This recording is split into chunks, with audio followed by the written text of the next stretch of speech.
Hey guys, so we're talking about creating God space this series, right? And we're talking about what God space truly is and what it actually looks like. Friday, I gave you a big long list of different characteristics that happen as a result of God space or what God space kind of fits into. Today, I want to look at two verses that really, I think, tell us exactly what God space is all about and about these conversations and how these conversations can develop naturally. The first one is this. It's found in Colossians chapter 4, verses 5 and 6. It says this: "Be wise in the way you act towards outsiders. Make the most of every opportunity. Let your conversations be always full of grace, seasoned with salt, so that you may know how to answer everyone." Wow, now there's a whole bunch of stuff that's packed into those two little verses. And I think that it really kind of comes down to this. One, be wise with how you treat outsiders. Be wise with what you're presenting to other people who don't know Christ. Be wise, be smart. Don't do anything. Don't present the gospel. Don't present yourself in a way that turns people away from the gospel, that turns people away from Christ and salvation.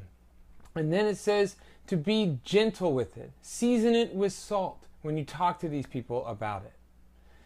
The other verse is found in 1 Peter. So Paul said it that way there in Colossians. Peter pretty much says something very similar in his letter, 1 Peter chapter 3, verses 15 and 16. This is what it says: "Always be prepared to give an answer to everyone who asks you to give the reason for the hope that you have. But do this with gentleness and respect." I think that sums it up, and I love how he says that. Always be prepared to give an answer when somebody asks you where your hope comes from.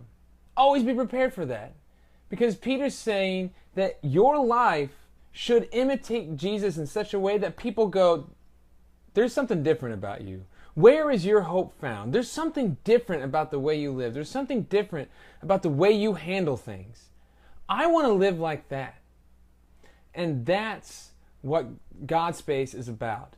And so the two biggest things that we get out of these two verses is, one, in Colossians, is be wise. Think about how we treat and act towards other people, especially those who do not have a relationship with Christ.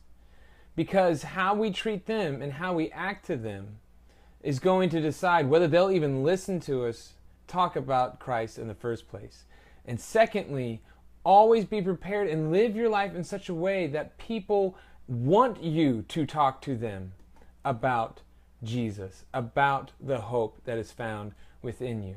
And when you live your life in those ways, creating God space becomes a whole lot simpler. So here's your challenge, and it's going to be your challenge today and tomorrow and pretty much for the whole week. Here's what it is. Look around when you're at school, when you're at home, when you're at work, whatever, wherever it may be.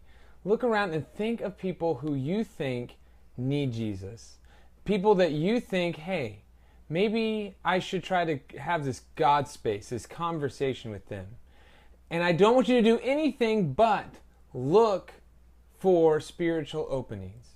That's your challenge. You don't have to act on them, not anything crazy just yet. Just look at how you feel like maybe God is opening windows and opportunities for you to present and share the gospel with that person. All right, we'll talk more about some aspects of God's space come Wednesday. But for now, there you go. There's your challenge. That's what you got to do. All right, I'll see you guys later.